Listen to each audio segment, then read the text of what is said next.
기도하겠습니다. 하나님 아버지, 저희들이 하나님의 말씀을 듣기를 원합니다. 우리의 생각을 낮추고 하나님을 높이는 마음으로, 겸손한 마음으로 주의 말씀을 수용할 수 있도록 도와주시옵소서. 예수님 이름으로 기도하옵나이다. 아멘. 하나님 사랑이라는 제목으로 말씀을 전하겠습니다. 우리 교회 주일학교가 많이 번창을 했으면 좋겠습니다. 주일학교를 하려고 하면 그 교사가 있어야 되죠. 여러분의 교사가 필요할 텐데요. 우리 교회에서 그 교사를 누가 할 수 있느냐 하면 이제 여러분들이 할 수 있는 거죠. 자녀가 있는 분들도 할 수 있고 또 자녀를 다 키우신 분들도 할 수가 있습니다. 이전에 제가 집사님들에게 그 주일학교 교사를 좀 해보세요 라고 부탁을 한 적이 있는데요. 좀 그때 그분이 저의 제의를 받아들였으면 하는 그런 마음이 있었습니다. 이후에 우리가 코로나도 있었고 이런저런 핑계도 될 수 있겠지만 결국 주일학교를 하지 못하게 되어버린 것이죠. 그래서 저는 생각하기를 누구든지 교사가 되어야 되겠다. 우리 말씀의 성교에 다니는 모든 분들은 주일학교 교사가 되어서 가르쳐야 되겠다, 그런 생각을 하게 되었습니다. 중학생은 초등학생을 가르치고, 초등학교 이제 6학년은 5학년을 가르치고, 5학년은 4학년을 가르치고, 이런 식으로 가지고 하지 않으면 우리는 영원히 주일학교를 못할 수도 있겠다라는 그런 생각이지요. 왜 주일학교를 해야 하냐 하면 우리가 생각할 때 종교는 자유가 있고 누구든지 자기가 믿는 종교를 선택할 수 있다, 이렇게 생각하지 않습니까? 그렇죠. 종교를 선택할 수도 있겠지요. 그런데 저는 그 말에 대해서 우리가 좀 더 깊이 생각해 보아야 하지 않나라는 생각을 합니다. 종교는 수천 년의 그런 뿌리가 있고 수천 년 동안 그런 종교의 뿌리를 우리가 옮겨 놓을 수는 없는 것이죠.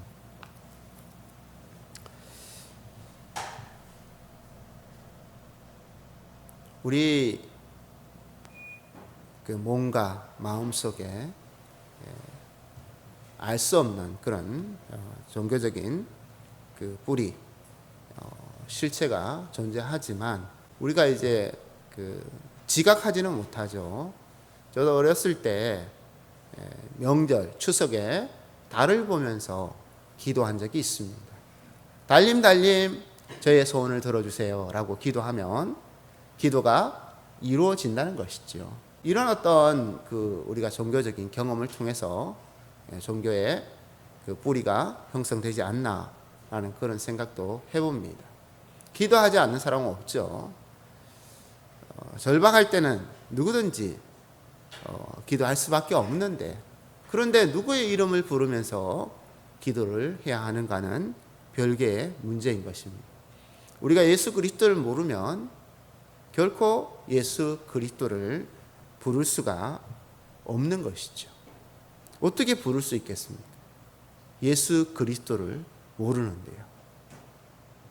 세상에 교회가 많고 십자가가 그렇게 많아도 사람들은 말했습니다. 교회가 왜 이렇게 많냐고. 결국 우리가 예수 그리스도를 영접하지 않으면 나와 전혀 상관없는 구세주가 되고 마는 것입니다. 나의 하나님, 나의 그리스도가 되지 못하는 것이죠. 그래서 어렸을 때부터 우리 속에 성경을 넣어주는 그런 과정이 필요한 것입니다. 아주 오랫동안 성경을 배우는 그런 과정이 필요한 것이죠. 그래서 이게 이제 아마 우리의 기초 그리고 골조, 뼈대를 만드는 것이 아닌가라는 그런 생각을 하게 되는 것이지요. 성경을 배우지 않고 우리가 교회를 다니고 주의 이름을 부르고 이렇게 하는 모든 것들은 그냥 종교적인 우리의 유전자 때문에 그렇게 할 수 있는 것이죠. 성경에도 예수 그리스도 이전에 성전에 다니던 그런 유대교인들이 있었는데 예수님께서 그들을 많이 질책하셨죠. 외식하는 자들이요, 이렇게 외식하는 자들이요라고 질책을 하셨습니다. 해칠한 무덤 같은 존재라고 말씀을 하셨죠. 살아있으나 죽은 좀비와 같은 사람이다라고 이렇게 말을 했습니다. 우리 기독교회가 힘을 잃고 우리 교회가 힘이 없는 것은 다 우리 속에 성경이 없기 때문이 아니겠습니까? 이 성경을 서점에 가면 성경은 많이 팔겠죠. 그리고 인터넷에 인터넷 성경들도 많이 있습니다. 그렇다고 해서 우리가 예수 그리스도를 만날 수 있는 것은 아닌 것 같아요. 인격적으로 예수 그리스도를 영접한다 이런 표현을 쓰는데요. 성경을 읽어도 깨닫지 못하는 경우가 많습니다. 내가 읽고 싶은 그런 부분들만 찾아서 읽는 것인지, 또 어떻게 된 것인지 부활하신 예수님을 잘 만나지 못하는 거예요. 그리고 이제 성령을 받지 못하는 그런 모습들을 볼 수 있습니다. 그래서 성경 교사가 가르쳐 주어야 되는 것이죠. 목사와 교사는 성경을 가르치는 자인데 교회에서 혹은 직장에서, 가정에서 성경을 부지런히 가르쳐야 하는 것입니다. 성경을 가르치고 가르침을 받으면서 우리가 예수 그리스도를 알게 되는 것이죠. 처음에는 누구나 알 수가 없어요. 예수님이라는 것은 누구나 다 알죠. 2000년 전에 유대 땅에서 태어나신 그분, 우리가 성탄절을 축제처럼 보내지 않습니까? 성탄절의 주인공 예수님이라는 사실을 너무나 잘 알고 있습니다. 종교가 달라도 우리가 또 예수 그리스도에 대해서 거의 모든 사람들이 알고는 있지요. 개신교는, 기독교는 예수 그리스도를 믿는 종교다라고 알고 있습니다. 하지만 예수님을 나의 구주, 나의 하나님으로 믿는 것은 전혀 다른 문제인 것이죠.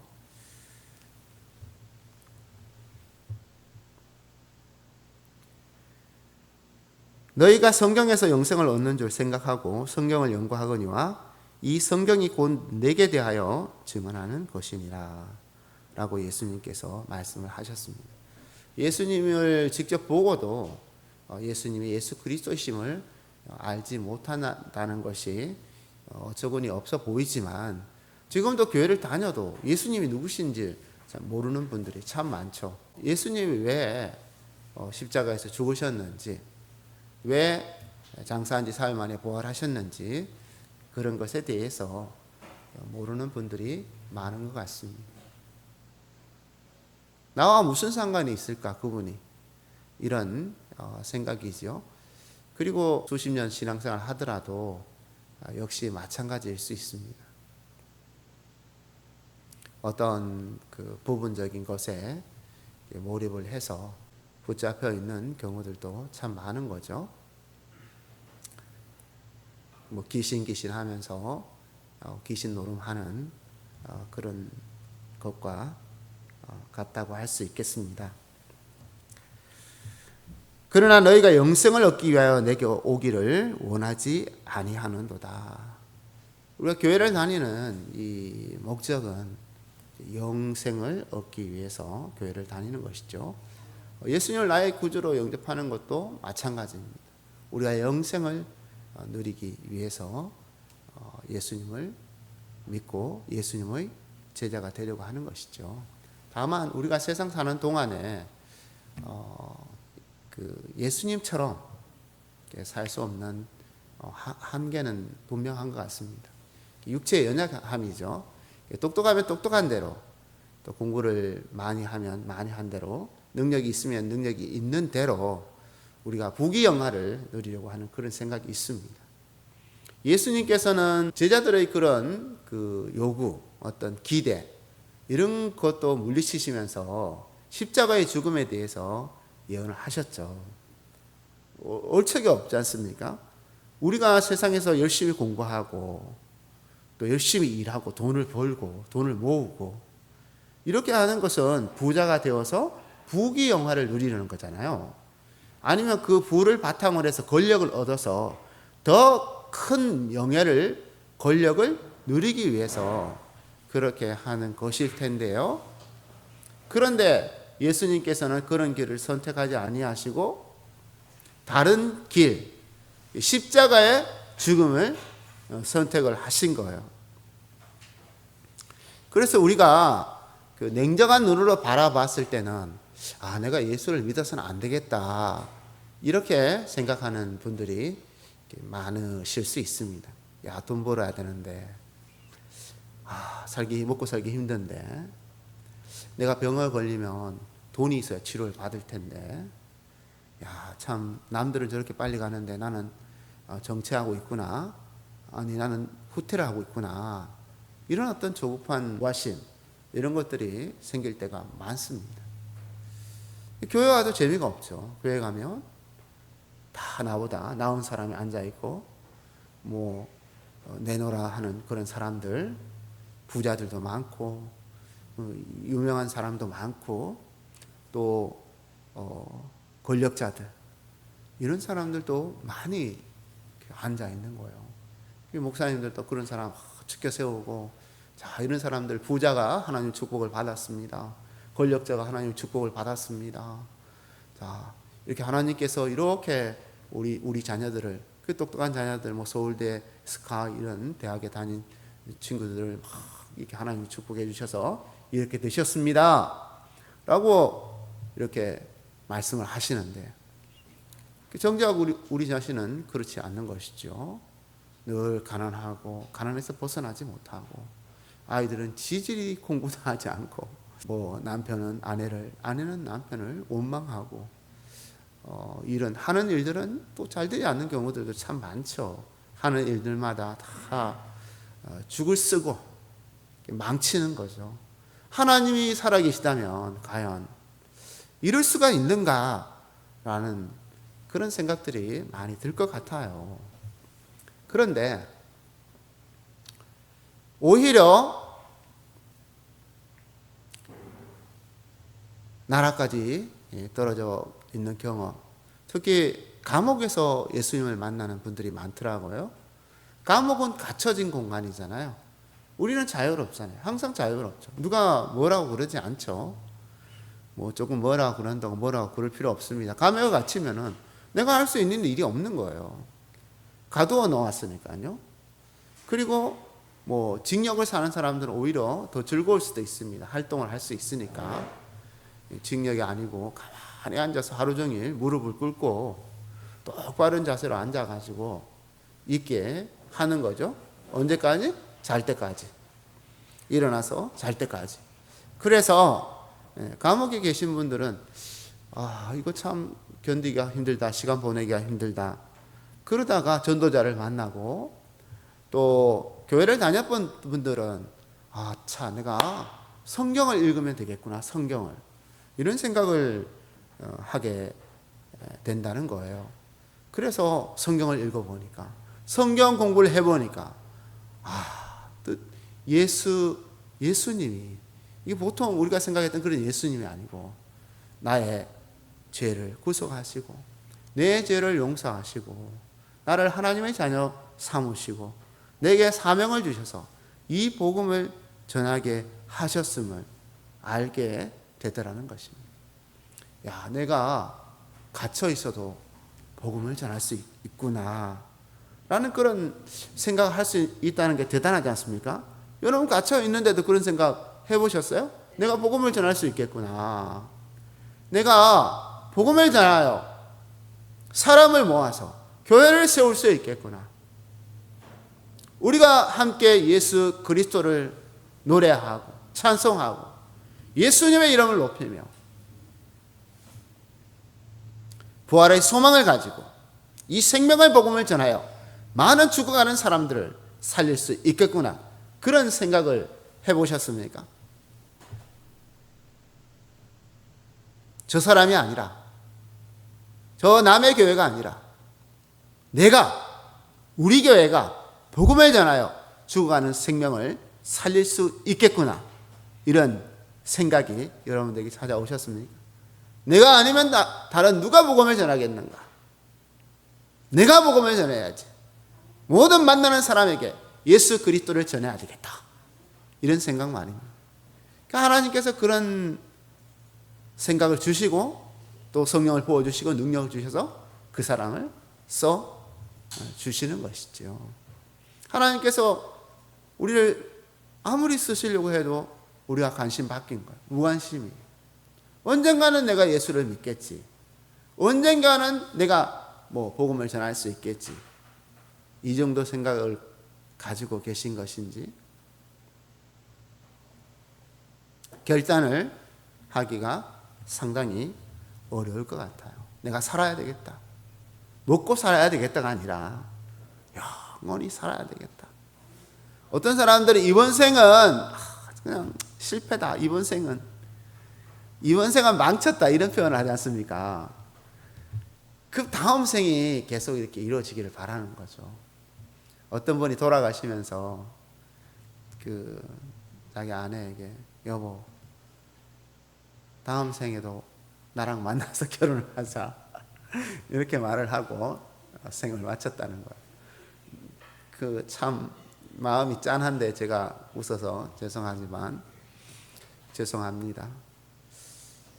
다음번에 또 이렇게 기회가 주어질런지. 다른 종교는 이렇게 이제 윤회설이라고 그러지 않습니까? 개로 태어나서 개가 또 착한 일을 열심히 하고 그러면 사람으로 태어나고, 사람으로 태어났는데 이게 또 잘못해가지고 나쁜 짓을 많이 하고, 그럼 또 개로 태어나고 돼지로 태어나고 이렇게 된다고 가르치지 않습니까? 성경은 그렇게 가르치지 않습니다. 사람은 한 번 사는 거예요. 우리가 잘 살든지 못 살든지 영원히 살 수 있는 비결을 우리에게 가르쳐 주신 거예요. 주 예수를 믿으라. 그리하면 너와 내 집이 구원을 받으리라. 문제는 우리가 예수님을 못 만나는 게 문제죠. 못 만나는. 평생에 교회를 다니면서 예수님을 만나지 못하는 거예요. 예수님과 함께하지 못하는 거. 예수님과 동행하지 못하는 거. 예수님과 동역하지 못하는 거. 내가 예수다. 내가 교회다. 그런 외침을 스스로 외치지 못하는 것이죠. 항상 수동적이고 그냥 교회를 왔다 갔다 한다 이렇게 표현하지 않습니까? 뭔가 적극성을 띠고 은혜를 받자. 오늘도 내가 교회 가서 은혜를 받자. 그 사모하는 마음으로 이렇게 교회를 나와야 되는데 그러지를 못하는 것이죠. 오늘도 내가 담대히 복음을 전하자. 때를 얻든지 못 얻든지 거절을 하든지 말든지 내가 복음을 전해야 되겠다. 그런 생각을 하지를 못하는 것이죠. 예수님은 십자가에 못 박혀 죽으시고 장사한 지 사흘 만에 부활을 하셨는데요. 그게 복음의 핵심이에요. 우리가 어려운 것은 없지 않습니까? 그런데 왜 예수님이 죽으셨는가? 그게 나의 문제하고 연결이 돼야 되는 거예요. 마치 이 땅에 수십억 명의 사람이 있다 할지라도 오직 나를 위하여 예수님께서 십자가에 못 박혀 죽으셨다라는 그게 절절하게 와닿아야 되는 것이죠. 내 모든 죄를 용서하시기 위해서 예수님께서 십자가에 못 박혀 죽으셨다. 그리고 사흘 만에 장사한 지 사흘 만에 부활을 하셨는데 예수님께서 부활의 씨앗이죠. 씨를 뿌리면 이제 봄이니까 파종을 하지 않습니까? 우리가 2024년 시작할 때 한 해 새로운 꿈을 품었지 않습니까? 그 씨를 뿌리는 것과 똑같은 거예요. 씨를 뿌려야 싹이 나는 거죠. 우리는 부활의 씨를 뿌렸으니 부활의 싹이 나는 거. 예수께서 우리 안에 계시니 우리가 죽어도 다시 살 수 있는 거죠. 예수님께서 이름을 불러주실 때 우리가 다시 살아날 수 있는 거예요. 매장을 하든 하장을 하든 우리의 몸은 흔적 없이 사라져 버리겠지만 예수님께서 새로운 몸을 주시겠다고 하셨지 않습니까? 이게 신비죠. 우리 인체도 인체의 신비라고 그러지 않습니까? 사람 몸이 참 신기한 거야. 어떻게 이렇게 만들어졌을까? 어떤 사람이 우리 한 사람의 몸의 가치를 1조라 그래요. 1조. 어마어마한 가치예요, 우리는. 우리가 평생에 벌 수 있는 돈이 뭐 몇 억이나 되겠습니까? 몇십억이나 되겠습니까? 그 버는 돈과 비교할 수 없는 그런 자산이 우리 자신이라는 거예요. 그런데 우리는 그걸 잘 모르고 사는 거죠. 얼마나 대단한 존재인지, 얼마나 존귀하게 살아야 되는 건지, 얼마나 내가 사명을 감당하며 살아야 되는지 그걸 망각하니까 사명감이 없는 거예요. 사람들이 돈을 위해서 살고 향락을 위해 살고 부귀 영화를 위해서 살고 남의 인정을 받기 위해서 사는 것. 남이 인정을 해주든 안 하든 나는 하나님의 자녀라는 것. 하나님께서 우리가 1조 원이 아니라 뭐라고 하셨습니까? 천하보다 더 귀한 한 영혼이라고 그렇게 말씀하신 거. 그게 어떻게 믿어지는 거야? 내가 예수님을 만났을 때, 내가 예수님과 1대1의 관계를 만들었을 때 비로소 그런 나의 가치를 발견하게 된다는 것이죠. 그래서 다시 처음으로 돌아가서 목사와 교사가 필요한 거. 우리는 모르는 거예요. 죽을 때까지 그걸 알 수가 없는 거. 죽을 때 내가 그걸 모르기 때문에 절망하는 것입니다. 그리고 이제 없어진다고 생각하는 거죠. 나는 없어진다. 나는 없어지는 게 아니라 내가 예수를 믿으며 부활하지 않습니까? 천국에서 다시 만나야죠. 우리가 만났을 때 뭐 지금과 같은 그런 가족 관계는 아니지만 새로운 어떤 그런 관계가 설정이 되겠죠. 더 친밀하고 더 우호적이고 더 상대방을 배려하고 더 상대방을 존중하고 그런 것으로 우리가 추리를 해볼 수 있습니다. 우리가 기대한 것 이상의 그런 어떤 하나님의 나라가 이루어지지 않겠어요? 그리고 없어지는 게 아니라 성경에서 뭐라 그랬습니까? 지옥으로 가게 된다. 죄의 심판을 받아서 영원히 그 형벌에서 벗어나지 못한다 라고 그렇게 말씀을 하셨습니다. 나는 사람에게서 영광을 취하지 아니하노라. 다만 하나님을 사랑하는 것이 너희 속에 없음을 알았노라. 우리가 하나님 처음부터 사랑한 사람은 없습니다. 하나님의 존재를 모르니까. 예수님이 누구신지 우리가 모르잖아요. 그분이 누구신지 알 수가 없는 거. 그래서 목사와 교사가 우리가 목사와 교사가 되어서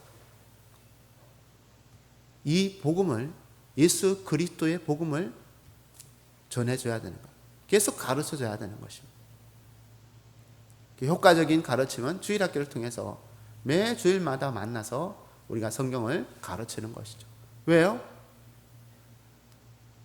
이 성경이 우리가 영생을 얻는데 도움을 주기 때문인 것입니다. 성경에서 영생을 얻는 줄 생각하고 성경을 연구하거니와. 그래서 간단한 성경의 주고 받고에서부터 시작해서 이 성경이 진리인가? 이 성경이 진리인가? 이거 파고 또 파는 것이죠. 이 성경이 진리인가? 이 말씀이 진리인가? 이 말씀대로 정말 되는 것인가? 이걸 계속해서 우리가 공부를 해야 되는 것입니다. 매일매일 성경을 읽고 성경을 묵상하고 큐티를 하고 그 말씀을 삶에 적용을 하고 하나님의 꿈, 비전을 우리의 가슴에 품고 그것을 이루어 나아갈 수 있어야 하는 것입니다. 하나님을 사랑하는 것만큼 우리에게 또 열정이 있겠죠. 사역의 열정. 내가 사명을 잘 감당해야 되겠다. 이런 마음이 생기지 않겠습니까? 성경 아니라 성경 할아버지가 오더라도 내 속에 하나님 사랑하는 마음이 없는 거예요. 내 속에 돈만 사랑하는 거, 돈만. 돈이 좀 많았으면 좋겠다. 돈이여 내게로 와라. 이런 그 간절한 마음이죠. 야, 남들은 돈도 잘 버는데 나는 어떻게 돈 좀 벌 수 없을까? 매일 이런 생각만 하고 있는 거예요. 그게 하나님 사랑하는 마음이 없다는 거예요. 우리는 감옥에 갇힌 자처럼 절망하며 죽어가는 자처럼 아무도 나에게 자유를 줄 수 없고 아무도 나에게 삶의 희망 줄 수 없을 때 예수 그리스도의 이름을 부를 수 있어야 하는 것입니다. 그 절망에서 희망을 만나는 것, 사망에서 생명으로 옮겼느니라 그렇게 말씀을 하지 않습니까? 예수 그리스도의 이름을 부를 때 우리는 구원을 받을 수 있습니다.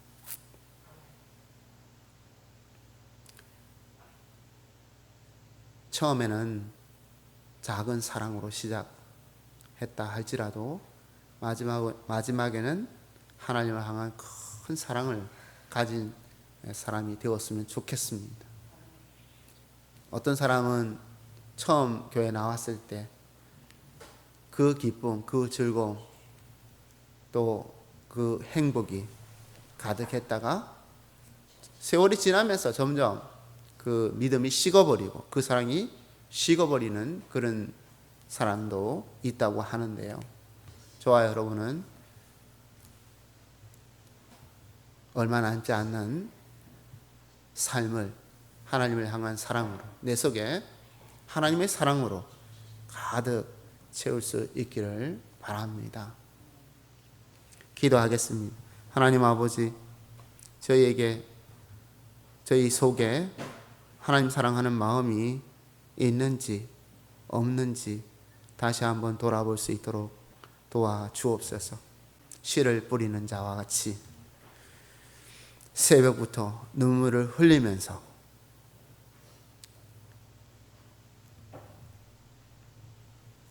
부지런히 씨를 뿌리는 자가 되게 해주셔서 때가 되면 결실에 기쁨을 누리는 자가 되게 하여 주시옵소서. 우리 말씀의 생교의 모든 교인들이 목사와 교사가 되어 하나님의 말씀을 잘 가르치고 전파하고 또 은혜를 주고받을 수 있도록 하나님의 능력이 임하고 함께하는 하나님의 일꾼들이 되게 하여 주옵소서. 예수님 이름으로 기도하옵나이다. 아멘.